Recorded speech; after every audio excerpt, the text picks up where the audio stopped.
Kannappa cinema trailer అయితే release చేద్దాం అనుకున్నారు రేపు. సో దీన్ని అయితే వాయిదా వేసి పడేసిండు మంచు విష్ణు.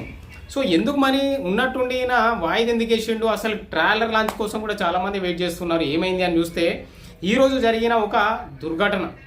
అసలు అహ్మదాబాద్ నుంచి లండన్ వెళ్తున్న ఫ్లైట్ అయితే ఒక్కసారిగా కుప్పకూలిపోయింది. సో దీంట్లో దాదాపు 240 మంది దగ్గర చనిపోయారు. సో దీనివల్ల ఆయన మాత్రం దిగ్భ్రాంతికి గురయ్యాడు, చాలా బాధపడ్డాడు. సో దాన్ని అయితే ట్విట్టర్ రాసుకుంటూ వచ్చాడు ట్విట్టర్లో. సో అది అందరికీ షేర్ అయితే అయిపోయింది. సో దీనివల్ల వాళ్ళ కుటుంబానికి ప్రగాఢ సానుభూతి తెలియజేస్తున్నాను. సో ఈ ట్రైలర్ మాత్రం ఇంకా తర్వాత రోజు అనౌన్స్మెంట్ చేస్తాను.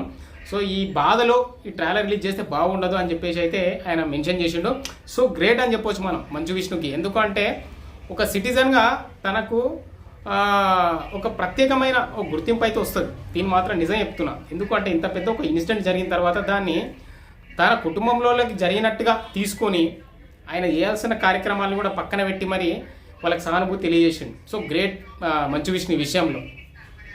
సో ఇంకా ఇండోర్లో కూడా వాళ్ళు ప్రీ రిలీజ్ ఈవెంట్ పెడదాం అనుకున్నారు మహారాష్ట్ర మధ్యప్రదేశ్లో.